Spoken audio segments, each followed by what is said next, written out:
분들과 다정하게 잘 오셨습니다. 꼭 은혜 받으시기를 바랍니다. 그렇게 인사하십시오. 방송실 고음 좀 나자. 위에 거 너무 딱딱히 튀니까 지금 소리가. 사사기 강의 오늘 25번째 시간인데요. 여러분 삼손에 대해서 너무 잘 알잖아요. 삼손은 하나님의 특별한 섭리 가운데서 태어난 사람이죠. 아기를 낳지 못하던 무명의 여인에게서 태어났고, 그리고 태어나서도 복중에 있을 때부터 그랬지만 하나님께 바쳐진 아들로, 사람으로, 나실린으로 이렇게 성장하게 되죠.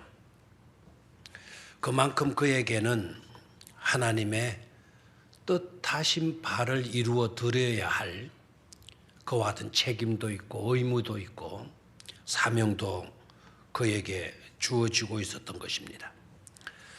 그런데 여러분 어떻습니까? 삼손하면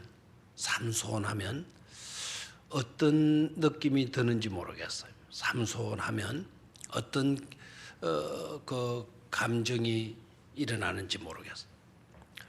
긍정적인 인물 삼손으로 생각이 되어지는지, 아니면 삼손하면 부정적인 면이 떠오르게 되는지 모르겠습니다. 여러분 삼손하면 어때요? 긍정적입니까? 부정적입니까? 첫 인상, 첫 느낌이 부정적이다, 긍정적이다. 그렇죠. 이러다가 싸움 나겠죠. 참 나실린으로 태어났어요. 특별한 선의 가운데서 태어났어요. 그리고 그의 부모들이 철저한 나실린으로 키웠어요.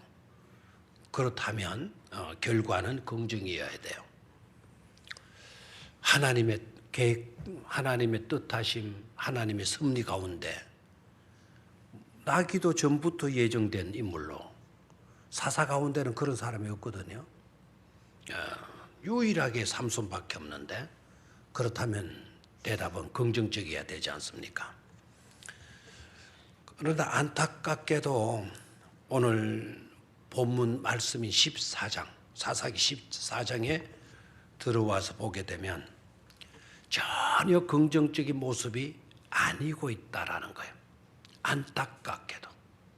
그래서는 안 되는 건데, 긍정적인 모습으로 나타나는 것이 아니고 부정적인 모습으로 나타나고 있어요.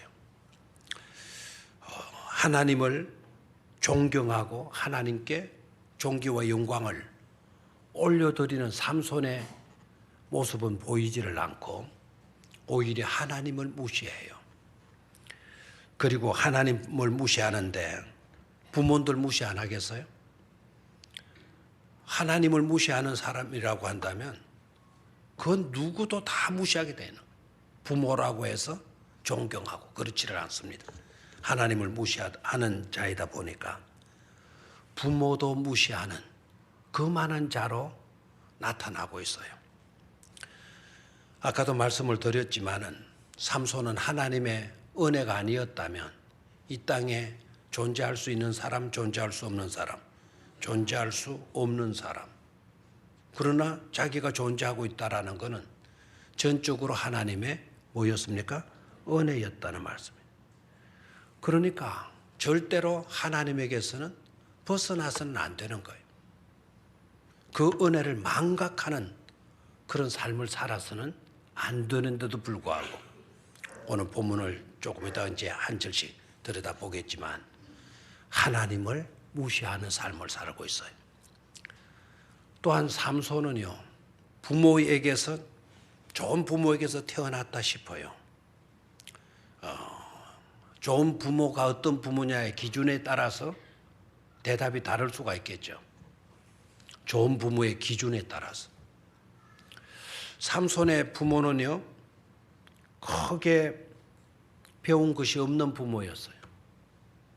그리고 삼손의 부모는 가진 것도 별로 없는 그런 부모였어요. 그런데도 삼손은 좋은 부모를 만났다. 이렇게 세상 기준으로 보게 되면 말할 수가 없죠. 좋은 부모를 만나서 좋은 가정에 태어난 사람이 아니지 않냐. 세상 기준으로 보면 그래요. 그런데 신앙적인 관점에서 보게 되면은 정반대라는 거 알아야 돼요. 하나님이 이스라엘 민족을 구원하시기 위해서 사사를, 인물을, 지도자를 낳게 하시는데 일단은 삼손의 부모는 하나님께로부터 수억의 사람들 가운데서 뭐를 입었나요? 선택을 입은 부모들이에요. 아멘 안 할 줄 알았어요. 수많은 많고 많은 사람들 중에 삼손의 부모는 뭐를 입었습니까? 선택을 받은 부모들이에요.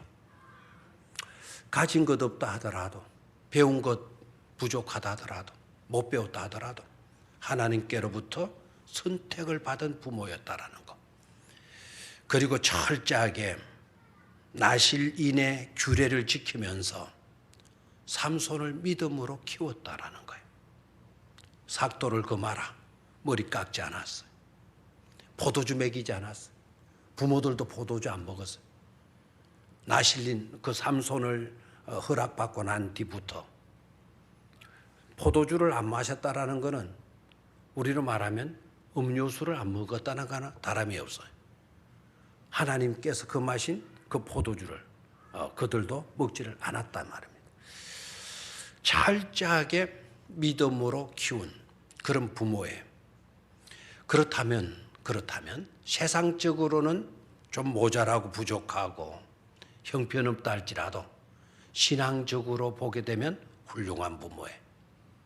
그리고 수많은 사람들 중에 선택감을 입었다라는 이것은 자랑거리 이상 아니겠습니까?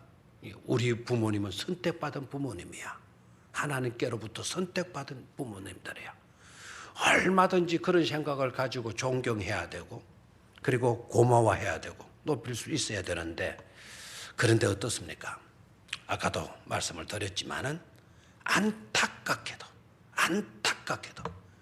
그런 긍정적인 모습으로 나타나는 것이 아니라 부정적인 모습으로 나타나고 있는 것을 보게 돼요. 자, 오늘 본문의 내용은요. 결혼의 문제예요. 삼손이 아내를 선택하는 과정에서 발생한 내용들인데요. 아내를 선택하는 과정에서 보게 되면은 삼손이가 하나님께 결혼의 문제를 두고 기도하는 모습이 나옵니까? 기도하는 모습이 나옵니까? 아까 넉질밖에 안 읽어가지고 넉질 읽었나요? 넉질밖에 안 읽어가지고 잘 모르겠다 이렇게 하실 수 있겠지만 넉절의 내용 속에서도 하나님께 기도했다 라는 내용이 안 나와요. 또 부모에게 상의를 하고 부모의 뜻을 묻고 부모의 뜻을 따라주고 하는 그런 모습으로 나타납니까? 그런 모습으로 나타나는 것이 아니라 오히려 부모에게 명령하고 있어요. 명령조로 말하고 있어요. 자, 2절을 먼저 한번 봅니다. 2절. 시작. 올라와서 자기 부모에게 말하 이르되 내가 딥나에서 블레셋 사람의 딸들 중에서 한 여자를 보았사오니 이제 그를 맞이하여 내 아내로 삼게 하소서 하며 뭐 하고 있나요? 부모님들 한번 보십시오. 내 마음에 드는 여자가 있는데 부모님들 한번 보십시오. 부모님 보시기 어떠한지 그리고 부모님의 뜻을 말씀해 주십시오. 그런 게 아니라 내가 한 여자를 봤는데 그 여자를 봤는데 이제 그를 맞이하여 뭐 하라고? 내 아내로 삼게 하라고. 의논하는 모습이라기보다는 뭐 하는 모습입니까? 명령하고 있어요. 자, 3절 끝부분을 봅니다. 3절. 자, 3절 전체를 읽자에 시작. 그의 부모가 그에게 이르되 네 형제들의 딸들 중에나 내 백성 중에 어찌 여자가 없어서 네가 할례 받지 아니한 블레셋 사람에게 가서 아내를 맞으려 하느냐 하니 삼손이 그의 아버지에게 이르되 내가 그 여자를 좋아하오니 나를 위하여 그 여자를 데려오소서 하니라. 참 이렇게 나와요. 부모님들은 다 이러잖아요. 뭐라고 다 이럽니까? 내 백성 중에 여자가 없느냐? 우리 혈통 중에 여자가 없느냐? 왜 하필이면 할례 받지 않는 블레셋 사람에게 여자를, 네 아내를 찾고 있냐? 블레셋 사람이라면 택함을 입은 사람이 아니고 뭡니까? 이방인이에요. 왜 이방 사람에게서 네 아내를 맞으려 하느냐? 이렇게 나오면 죄송합니다. 그렇군요.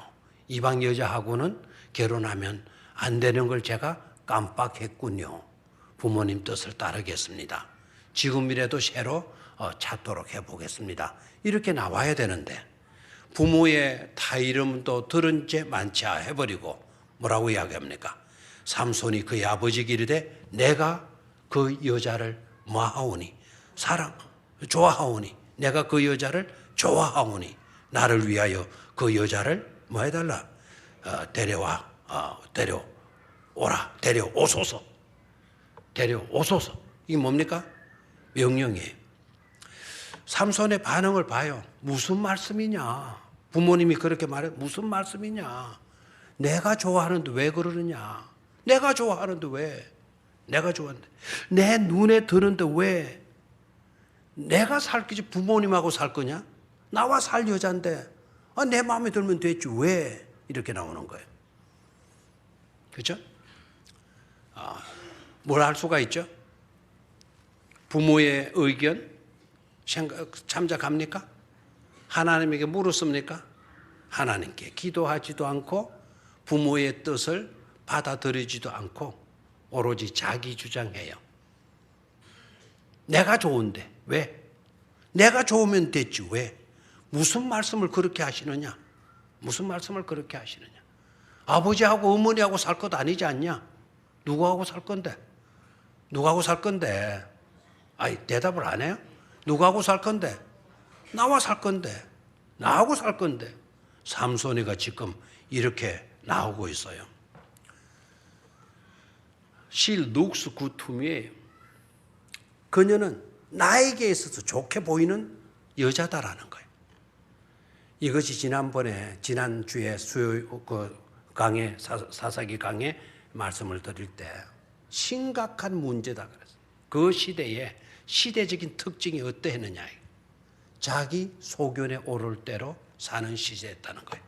자, 17장 6절을 한번 찾아볼까요? 17장 6절. 17장 6절. 17장 6절.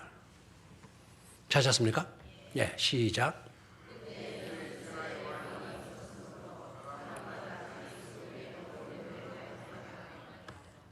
사람들마다 어떻게 살았다고요? 자기 소견에 오를 대로. 그 소견이라는 말은 in his own eyes예요. 자기 자신의 눈 안에 as good, 좋을 대로 행동했다라는 거예요.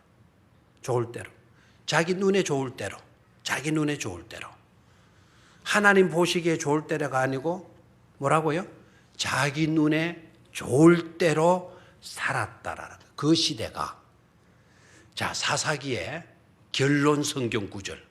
사사기의 제일 마지막 구절로 가보도록 해요. 사사기는 몇 장으로 되어져 있는 거 아니까 21장으로 되어져 있어요.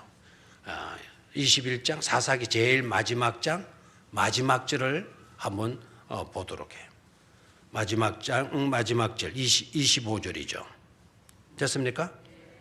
다 같이 시작.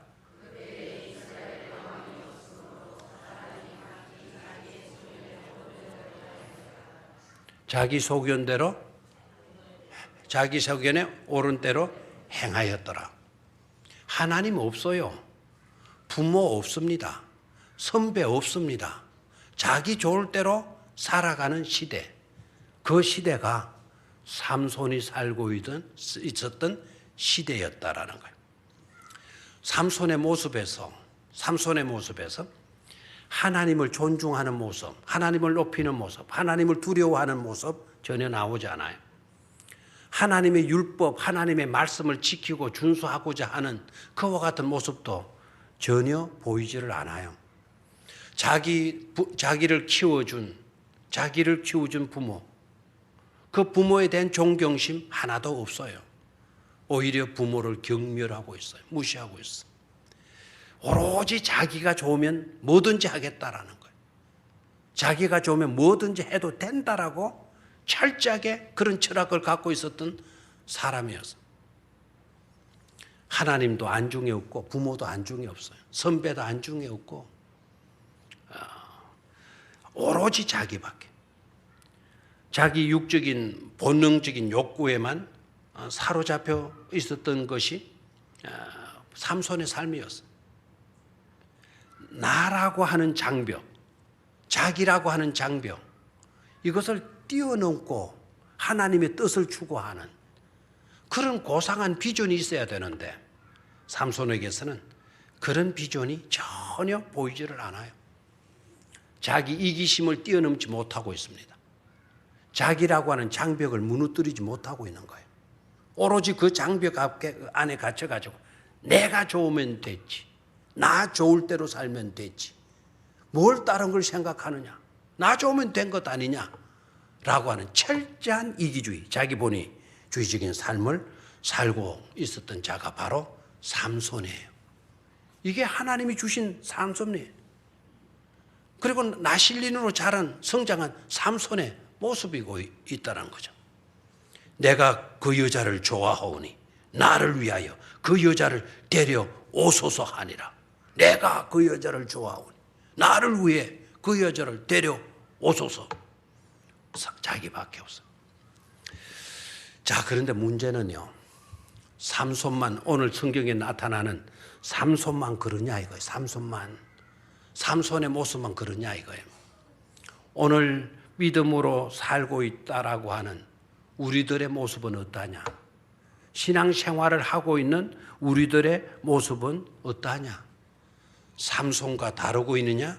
삼손과 다를 바가 없는 삶을 살고 있지는 않느냐라는 거예요. 대다수 사람들이 다 그래요. 점점 세상은 살기 어려워진다. 그렇게 이야기를 해요. 그리고 이유와 원인을 말할 때는 뭐가 없어서 그래서 어려워진다가 아닙니다. 풍족합니다. 옛날에 비하면 얼마나 풍족합니까? 풍족한 세상임에도 불구하고 점점 살기 어려워진다라고 하는 말들을 하게 되는데, 또 많이 듣게 되는데, 이유가 뭐 때문에 그런 거 아니까? 자기밖에 모르는 시대 때문에 그렇다는 거예요. 자기밖에. 풍족한데도 불구하고 살기가 어려운 거는 사람들이 너무 이기주의적이다는 거예요. 자기 중심이라는 거예요. 자기 본위로 살아간다라는 거예요. 그게 달았잖아요. 그게 부모도 몰라보고 자기만 주장한다 그러면 그게 달한 것 아닙니까? 선배도 몰라보고 이웃도 몰라보고 오로지 자기 유익만 추구하고 자기 좋을 대로 살면 그만이다라고 하는 그런 어떤 사상이 팽배해졌다고, 그게 달한 것 아닙니까? 심지어 하나님도 경멸하는데요. 하나님도. 하나님의 뜻이 어떠냐, 하나님의 계명이 어떠냐, 그건 내 알 바 아니다 이거. 내 좋으면 될지 뭐. 내 눈에 들고 내 마음에 들면 되지 뭐. 이런 식의 삶. 오늘 우리들의 삶의 모습이나 그 시절의 삼손의 모습이나 뭐가 다를 바가 있느냐라는 거예요. 자, 이제 5절로 9절 내려갑니다. 5절로 9절 내는데 오늘 5절에서 9절까지 안 읽었잖아요. 그렇죠? 자, 저와 함께 교독을 해나가면서 뜻을 생각하면서 교독으로 내려가도록 하겠습니다. 읽어가도록 하겠습니다. 삼손이 그의 부모와 함께 딥나에 내려가 딥나의 포도원에 이른적 젊은 사자가 그를 보고 소리 지르는지라.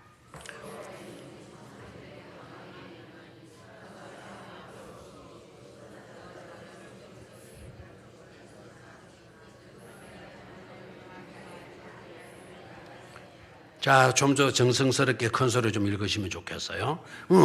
이렇게 안 들리도록. 7절을 제가 읽습니다. 그가 내려가서 그 여자와 말하니 그 여자가 삼손의 눈에 들었더라.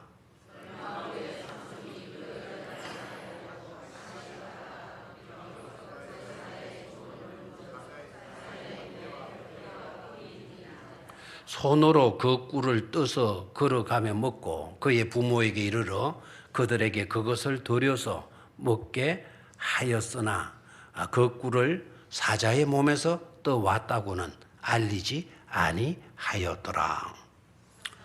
됐습니다. 9절까지 이제 아까 9절까지 읽자 그랬죠. 그랬도록 알았으면 9절을 같이 읽도록 했으면 좋았는데 제가 덥죽 읽고 말았습니다. 자, 삼손 봐요.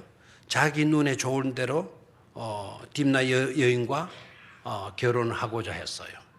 그래서 부모를 억지로 부모가 다 일렀지만 듣지 않으니까 막 결혼시켜 달라고 그 여자 데려와 달라고 이렇게 고집하니까 그 부모가 내려가는 거예요. 딥나로 내려갑니다. 딥나로 내려가는데 삼손이 어디에 이르게 되어졌는가 하니까 5절 보니까 딥나의 포도원에 이른 적 그랬어요. 자, 여러분 오늘 저녁에 잘 나오셨습니다. 혼자서 성경 읽으면 이 말의 의미를 놓치고 지나가기가 쉬워요. 삼손이 어디에 이른 적? 포도원에 이른 적. 자, 심각한 문제가 야기되고 있어요. 어디에 이르렀다? 포도원에 이른 적. 거기에 뭐가 나타납니까?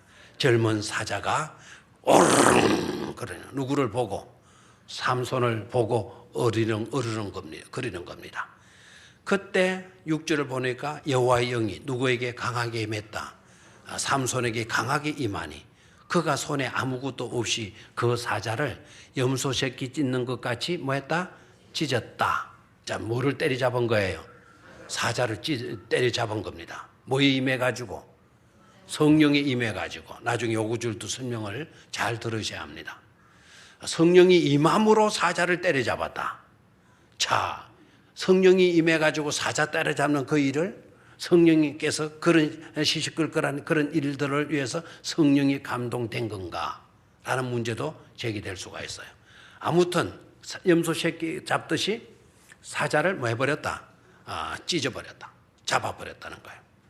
그런데 그 결과를 부모에게 알렸다, 알리지 않았다. 알리지 않았다라는 거. 그래 부모는 사자를 잡았는지 사자를 잡지 못했는지 부모는 알았다, 몰랐다라는 거예요. 얼마든지 알 수 있었는데도 불구하고 그 부모는 몰랐다라는 거예요. 사자를 잡으면 그걸 염소 새끼 찢듯이 찢어버리면 틀림없이 피가 튀었을 거고 피가 몸에 묻었을 것인데도 불구하고 부모가 몰랐다라는, 부모에게 말하지 않았다라는 겁니다. 그리고 부모와 함께 내려가는데 이제 그 여자를 만나게 되죠. 그 여자를 만나니까 삼손의 막 마음이 또 막 쿵쿵쿵 뛰는 거예요. 왜요? 좋아하니까. 7절을 보면 그 여자가 삼손의 눈에 뭐 했더라? 싹 들어간 거예요. 이제 요때부터는 눈에 콩깍지가 이제 끼기 시작하는 거예요. 이제 다른 거는 안 보이는 겁니다. 자, 눈에 들었더라. 그 여자를 본 적 눈에 들었더라. 얼마 후에 삼손이 그 여자를 맞이하려고 다시 가다가 돌이켜 그 사자의 죽음을 본 적 사자의 몸에 뭐가 있다라는 거예요? 벌떼가 있고 벌떼가 있으니 그 안에 또 뭐가 들어있는 거예요? 꿀이 막 들어있는 거예요. 그러니까 삼손이 어떻게 합니까? 그 꿀을 턱 떠가지고는 진짜 나 같아서 이제 그렇게 했을 것 같아. 꿀을 탁 떠가지고는 가면서 손바닥으로 입에 막 적적 빨아먹으면서 갔다는 거죠. 떠서 걸어가며 먹고 그의 부모에게 이르러 그들에게 그것을 뭐 했다라는 겁니까? 들여서 먹게 하였으나 그 꿀을 어디에서 떠왔다라고는 사자의 몸에서 떠왔다고는 뭐하지 아니했다. 알리지 아니했다 그랬어요. 삼손에게 어떻게 보게 되면은요, 부모를 생각하는 마음이 전혀 없지는 않았지 않았느냐. 지 혼자 처먹지 않고 그것을 가지고 누구에게 갖다 주었다? 부모에게 갖다 드렸다. 그 꿀을 갖다 드렸다. 그러니까 삼손이 부모를 생각하는 마음이 있었던 것이 아니냐. 자, 이렇게 생각할 수도 있을 것입니다. 그런데 문제는 그 꿀이 어디서 났는지를, 그 근원적인, 그 핵심적인 중요한 문제를 부모에게 알려주었다, 알려주지 않았다. 알려주지 않았다라는 거예요. 여기 특징적인 요소가 뭐죠? 사자 때려잡은 이야기도 부모에게 하지 않았고, 성령에 막 힘을 힘입어 가지고 사자를 때려잡았다고 한다면, 내가 사자를 만나는데 갑자기 내게 힘이 생겼더라.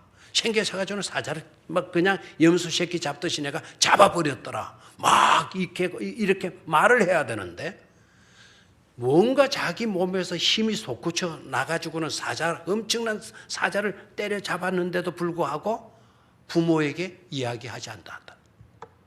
부모에게 이야기하자.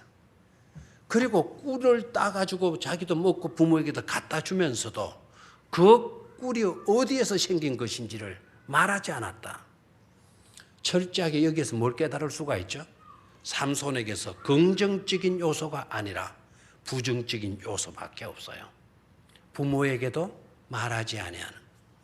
그런데 나중에 보게 되면은요, 부모에게는 말하지 않지만 삼손이가 누구에게는 또 말을 하는 거 하니까 그 뒤로 가서 한번 보죠. 그 뒤로 가서 17절로 내려가서 한번 보도록 하겠습니다. 17절. 7일 동안 결혼 잔치합니다. 7일 동안 17절 시작. 7일 동안 그들이 잔치할 때 그의 아내가 그 앞에서 울며 그에게 강요함으로 7째 날에는 그가 그의 아내에게 수수께끼를 알려주매 그의 아내가 그것을 자기 백성들에게 알려주었더라. 조금 이따 이야기할게요.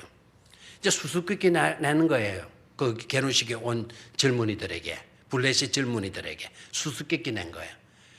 그런데 그 수수께끼를 알아맞힐 리가 없잖아요. 그러니까 그 블레셋 청년들이 자기와 한 동족이 되는 삼손의 아내가 된 삼손의 부인에게 가서 닥달을 한 거예요. 너 우리 족속이지 않느냐? 삼손이 수수께끼를 하고 우리 알아맞힐 수가 없다. 그건 알아맞히지 못하면 우리가 다 어떻게 되겠느냐? 만약에 네가 삼손한테 졸라가지고 그 해답을 안 알려주면 너 죽여버리겠다. 니네 집도 다 불태 없애버리겠다.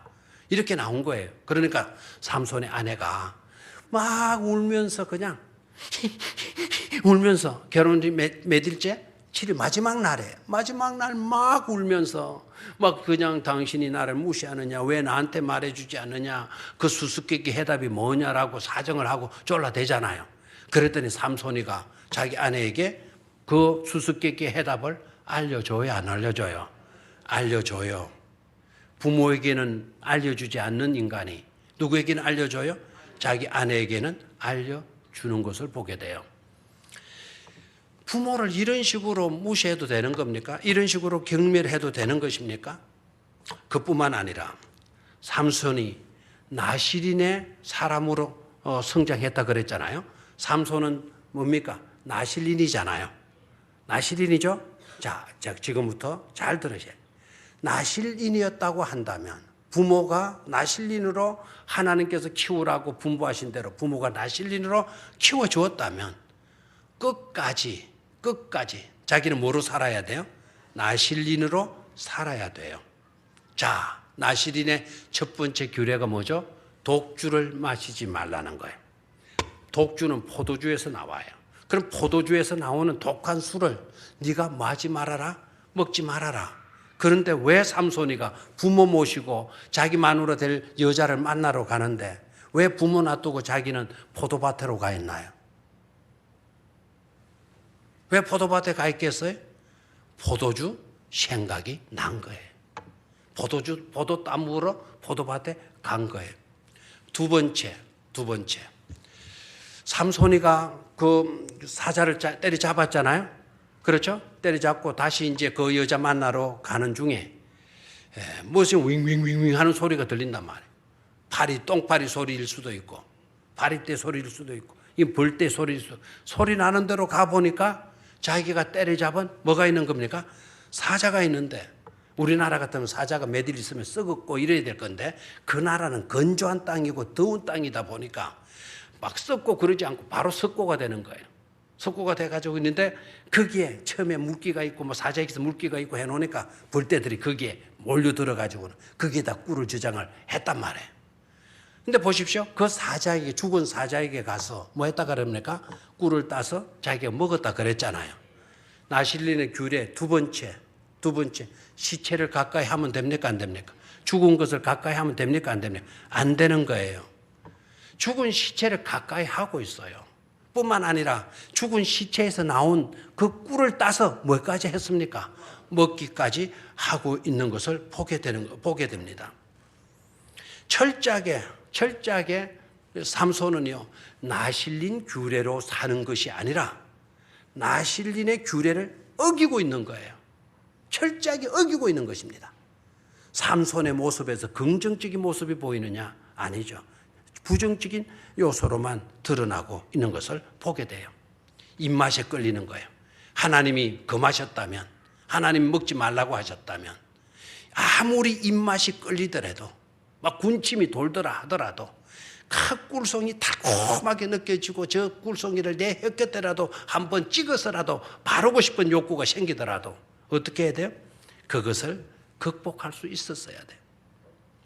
사자에게는 강했지만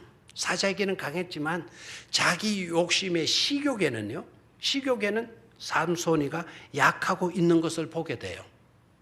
사자까지 때려잡을 수 있는 그런 강한 삼손이고 있지만 여전히 우리들처럼 여자에게는 삼손이가 뭐하고 있습니까? 약하고 있는 것을 보게 됩니다. 자, 이제 그렇게 해가지고는 밑으로 내려가서 보게 되면 잔치가 이루어지고 한창 잔치가 이루어졌을 때 그 삼손이가 수수께끼를 내요. 수수께끼를 내는데 수수께끼가 내용이 바로 뭔가 하니까 그 부분을 읽도록 하죠. 자, 수수께끼 몇 절에 나오는 거 하니까 몇 절이죠? 14절에 나옵니다. 14절 시작. 삼손이 그들에게 이르되 먹는 자에게서 먹는 것이 나오고 강한 자에게서 단 것이 나왔느니라 하니라. 그들이 사흘이 되도록 수수께끼를 뭐하지 못했다, 풀지 못했다. 자, 먹는 자에게서 먹는 것이 나오고 강한 자에게서 뭐가 나왔다, 단 것이 나왔다. 자, 이 수수께끼를 낸 거예요. 이것은 일방적으로 자기가 경험했던 것에서 문제를 만들어 가지고 낸 거예요. 다른 사람은 이런 거 경험하지도 못했어요. 그러니까 다른 사람들이 그 내용을 알겠어요? 모르겠어요? 모르는 거예요. 그냥 수수께끼 내가지고 알아맞히면 그만, 안 알아맞히도 그만이 아니고 12절에서 올라가서 보게 되면은요, 만약에 내가 수수께끼를 내는데 내 수수께끼를 풀어내면 내가 배옷 30벌과 겉옷 몇 벌을 주겠다. 30벌을 너에게 주겠다. 그리고 못 맞히게 되면 너네들이 또 그렇게 누구한테 달라? 나한테 달라. 지금으로 말하면 도박하고 앉았잖아요. 도박. 맞히면 내가 주겠다. 못 맞히면 너네들이 나한테 다고. 이렇게 수수께끼를 낸 겁니다. 그러니까 그 수수께끼를 내니까 다른 사람들이 알겠어요? 모르겠어요? 모르는 거예요. 그러니까 옷 30벌 이거 아무것도 아니다 싶지만은요, 그때 당시는 옷이 굉장히 귀한 거예요. 그러니까 엄청난 것을 걸고 이렇게 도박을 한 거예요. 지금 수수께끼를 낸 거예요. 그러니까 그 사람들, 브레셋 청년들이 이게 난감하잖아요. 큰일 났잖아요. 그래가지고는 삼손의 부인을 찾아가가지고 사정하는 거예요. 우리 편 되어달라. 우리 편 되어달라. 그래가지고 해답을 찾아내지 않습니까? 자, 여러분 여기에서도 봐요. 문제는 뭡니까? 거기에서 그와 같은 그 수수께끼에서 삼손이가 결국은 지잖아요. 삼손이가 뭐 해요? 져요. 삼손이가 지고요. 20절에 내려가서 봅니다. 20절. 찾았습니까? 예. 20절 시작. 삼손의 아내는 삼손의 친구였던 그의 친구에게 뭐 했더라? 줌바되었더라. 마누라까지 자기 부인까지 그렇게 사랑해가지고 막 부모고 뭐고 뭐 하나님은 뭐고 다 무시해버리고 그렇게 좋아했던 여자와 결혼을 해놓고도 그 여자까지도 친구에게 빼앗기게 되는 그런 삼손이고 있더라는 거예요. 뭐를 깨달을 수가 있죠? 심각한 너무 부정적인 이야기를 제가 해가지고 삼손의 부정적인 이야기를 해가지고 지금 여러분이 신투론해져가고 있는 것 같는데 자기 부인 하나도 지키지 못하는 자가 자기 민족을 지킨다? 자기 나라를 블레셋에서 구원해낸다? 이거 어불성설이지 않느냐 이거예요. 어불성설이지 않느냐. 우리는 삼손이가 대단하고 삼손이가 위대하고 삼손이가 성령 충만하고 삼손이가 능력 있고 삼손이가 강한 힘을 소유한 자이기 때문에 삼손이가 이스라엘 민족을 구원한 것처럼 이렇게 여기고 있다라는 이것이 잘못된 것이다라는 것을 제가 지금 말씀드리고 있는 거예요. 삼손이가 구원한 게 아니다 이거예요. 지금부터는 하나님의 구속, 하나님의 구속사가 어떻게 흐르고 있는지, 하나님의 섭리가 어떻게 흐르고 있는지를 이제는 본문 속으로 좀 더 깊이 들어갈 수 있어야 되겠습니다. 자, 4절로 올라가야 돼. 4절. 4절 찾았죠? 4절 찾았습니까? 자, 이 4절이 굉장히 중요한 구절. 자, 방송실에서 이 4절을 좀 띄울 수 있으면 좀 띄워줘. 자, 4절을 같이 읽습니다. 시작. 그때에 블레셋 사람이 이스라엘을 다스린 까닭에 삼손이 틈을 타서 블레셋 사람을 치려 함이었으나 그의 부모는 이 일이 여호와께로부터 나온 것인 줄 알지 못하였더라. 자, 이게 헷갈리게 만드는 구절이에요.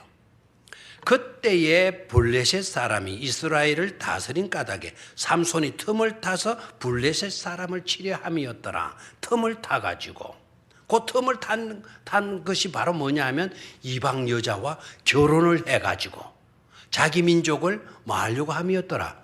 자기 민족을 블레셋 사람을 쳐서 자기 민족을 뭐 하려고 함이었더라. 구원하려고 함이었더라 라는 것으로 해석되어질 수 있는 분은 그렇게 번역이 되어졌어요. 삼손이 틈을 타서 그래서 이방 여자하고 결혼을 해가지고 이방 여자를 통해서 이방 그 블레셋 사람의 정보를 얻어가지고 그 틈을 얻어가지고는 블레셋을 치가지고 자기 민족을 구원해내려고 하는 그런 계획을 삼손이가 갖고 있었다라는 것으로 해석이 되어지고 있어요.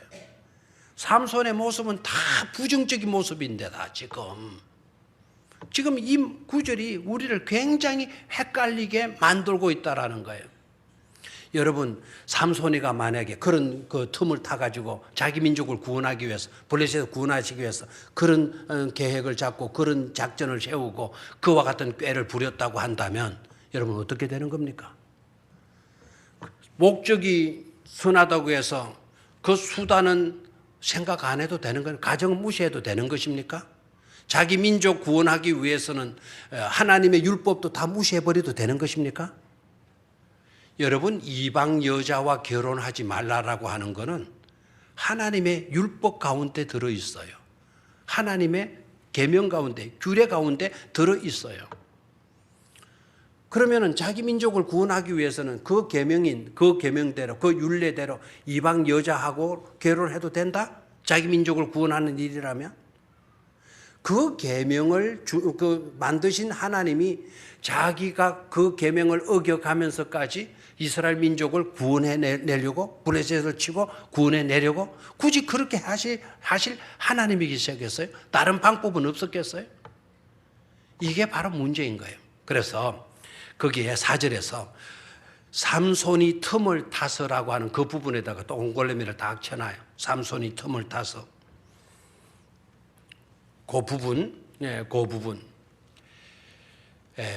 부분에 삼손이 틈을 타서 그런데 그 삼손이라고 하는 고유명사죠. 그 삼손이라는 요 단어가 그 삼손의 이름이 히브리 원문에는요 삼손이라는 이름이 없습니다. 히브리어로 후라고 되어져 있어. 후. 히브리 영어로 후 아니고 히브리어로 후라고 되어져 있어. 히브리어로 후는 인칭, 3인칭 인칭 대명사예요. 그가라는 뜻입니다. 그가라는 뜻. 그러니까 삼손이 뭡니까? 삼손이 틈을 타서 블레셋 사람을 치려 함이었으나가 아니고 그가 틈을 타서 블레셋 사람을 말해 합니다. 치려 합니다. 그가입니다. 그가. 삼손이 틈을 타서가 아니고 히브리 원전에는 뭐라고요? 그가입니다. 그가. 그러니까 우리 번역하시는 분들은 그가라는 말이 바로 여기서 딱 보게 되는 거 삼손 같이 보이니까 삼손이 틈을 타서 너무 쉽게 성경을 번역해버려요. 여러분 가지고 혹시 집에 가시거들랑 공동 번역 성경을 가지고 있는 분이 있다고 한다면 공동 번역 성경으로 바로 이 구절을 읽어보시기를 바라요. 공동 번역 성경에서는 야훼가 틈을 타서라고 되어 있어요. 야훼가 누구죠? 하나님이에요. 하나님께서 틈을 타서. 그러니까 그 삼손이가 그런 짓을 하고 다니는 그와 같은 것 속에서도 하나님은 이스라엘 민족을 구원하실 틈을 찾고 계셨다라는 거예요. 틈을 보시고 계셨다라는 거예요. 삼손이가 하나님을 무시하는 그 행동 속에서, 부모를 무시하는 그 행동 속에서도 하나님은 자기 백성을 구원하실 뭐를 찾고 계셨다? 틈을 찾고 계셨다라는 사실이에요. 자, 그래서 그 4절 끝부분을 봐요. 그의 부모는 이 일이 삼손에게로부터 나온 것인 줄을 알지 못하였더라. 그렇게 말하지 않고 바로 뭡니까? 여호와께로부터 나온 것인 줄을 알지 못하였더라. 이게 중요한 거예요, 지금.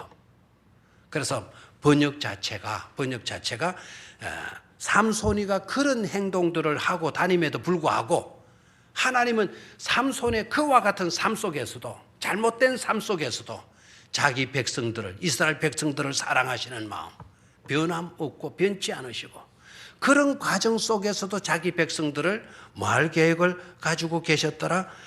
건져내실 계획을 갖고 계셨더라 하는 것 아닙니까? 아멘입니까? 그래서 이 구절은 굉장히 중요한 구절이에요. 거기다가 밑줄을 딱 꺼놓으시기를 바라요. 됐습니까? 자, 저를 봐요, 이제. 삼손이가 딥나라고 하는 율법을 어겨가면서 이방 여자와 굳이 고집을 하겠다고 막 하나님 무시해버리고 부모 무시해버리고 율법 무시해버리고 이방 여자를 찾아가서 자기 눈에 좋은 마음에 드는 여자와 결혼을 하려고 그 여자를 찾고 있는 모습에서 하나님은 어떤 모습을 보이시고 계시느냐 하면 그런 삼손의 모습과는 달리 하나님은요, 삼손의 잘못되고 불완전한 삼손의 그 행동을 통해서도 이스라엘을 괴롭히고 있는 블레셋 사람들을 치고 자기 백성들을 구출해 내실 것을 하나님은 뭐 하고 계셨다? 계획하시고 계셨다라는 것이죠. 됐습니까? 자, 그 다음에 삼손의 실패 속에서도 삼손의 그릇된 도박으로 비롯된 실패 속에서도 하나님은 어떻게 역사하시는가를 아까 수수께끼 가정에서 볼 수 있어야 돼요. 수수께끼에서 아까 누가 졌다? 수수께끼에서 누가 졌다? 삼손이가 졌습니다. 자, 저를 봐요. 우리 교회 나오신 분들은 조금 더 깊이 있게 좀 아셔야 되겠어요. 삼손이가 수수께끼에만 진 게 아니고요, 사랑에서도 졌어요. 그렇게 사랑했던 아내 지키지 못하고요, 줬어요. 사랑에도 실패했어요, 삼손이가. 그러니까 인간적인 것, 자기 생각에 오를 대로, 자기 눈에 좋을 대로, 자기 마음 좋을 대로, 이게 얼마나 위험하다는 걸 알아야 돼. 우리도 무슨 일을 할 때 꼭 내 눈에 좋을 대로, 내 마음에 드는 사람, 내 마음에 들 대로, 내 생각에 좋을 대로, 내 생각에 맞으면 그게 다 맞는 줄 알고 이렇게 생각하는 것도 얼마나 위험한 것인가 알아야 돼.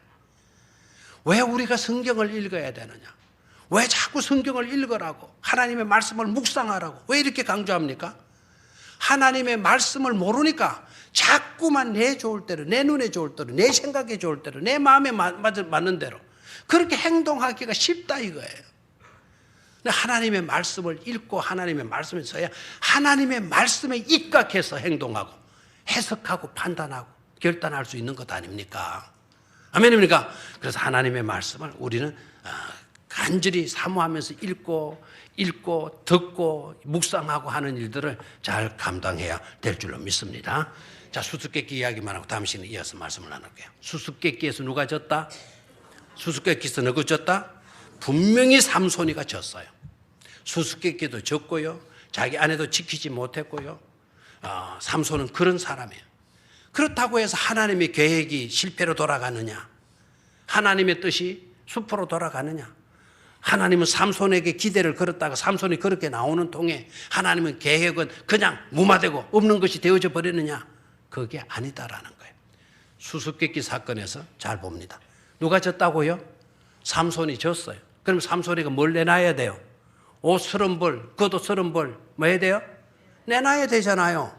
사나이가 약속은 해놓고 내놓지 않을 수가 있습니까? 그래서 내놔야 되는 거예요. 그래서 삼손이가 어떻게 합니까? 블레셋 나라 한 지역을 공격하는 거예요. 그리고 공격해가지고는 사람 며칠을 때려 죽이느냐 하면 사람 30명을 때려 죽여가지고는 그 사람들이 입고 있던 옷 싹 뺏겨가지고 와가지고는 여의딱 하고 탁 내놨어요. 무슨 감동이 안 와요? 그러니까 거기에서 성자가 아까 누구예요? 수수께끼에서 이긴 자가 누구였어? 자기의 동족인 여자 삼손의 아내 꼬셔가지고 그거 찾아가가지고 막 알아내라 해가지고 알아냈잖아요. 그러니까 블레셋 청년들이 수수께끼에서 뭐 했습니까? 이긴 거예요. 블레셋 청년들이 이겼어요. 이겨서 뭘 받았나요? 상을 받았어요.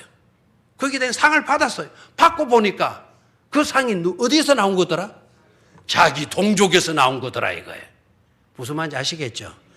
하나님은 삼손의 실패 속에서도 오히려 블레셋 사람을 쳐서 오히려 자기 민족을 구출해내고자 하시는 하나님의 섭리를 읽을 수가 있잖아요. 아멘입니까? 그러면 삼손이 왜 쓸데없는 수수께끼를 왜 내느냐? 쓸데없는 수수께끼, 그런 도박 일들을 왜 내느냐? 아셔야 합니다. 이것 또한 삼손의 부정적인 요소예요. 결혼식 때 수수께끼를 내고, 그러니까 이제 7일 동안 잔치를 해야 되니까 수수께끼를 내고 이제 막 흥을 돋구고 재밌게 하는 분위기를 좋게 하려고 하는 것인데, 그 결혼식 때에 수수께끼를 내고 하는 풍습은 바로 블레셋 나라의 풍습이라는 거예요. 그러니까 하나님의 율법을 쫓아야 될 삼손이가 하나님의 율법은 무시해버리고 어느 풍습을 따르고 있다고요? 이방 풍습을 따르고 있는 것을 보게 되잖아요. 여러분, 우리가 신앙생활 똑바로 하셔야 돼요. 신앙생활 똑바로 해야 된다는 말은 우리는 어떻게든지 하나님의 말씀의 가르침대로, 말씀대로, 율법대로, 복음의 내용대로 우리가 살아야 되잖아요. 그런데 우리가 살아가면서 복음 제쳐놔버리고 하나님의 규례, 법도 다 제쳐놔버리고 세상 풍습에 물들어가지고 세상 풍습을 쫓고 나간다고 한다면 삼손과 뭐가 다를 바가 있느냐라는 거예요. 오늘 깨달을 수 있겠죠, 그죠? 삼손이 뛰어나서가 아니라 삼손은 하나님이 예배해 준 사람임에도 불구하고 삼손은 그릇된 길을 가요. 그릇된 길을 가니까 하나님의 계획과 섭리는 캔슬돼 버리느냐, 무시되고 마는 거냐, 막살되고 마는 거냐? 아니더라. 실패한 사람을 통해서도 하나님은 하나님의 뜻을 이루어 가시는 분이시더라라는 것을 깨닫게 되어지지 않습니까?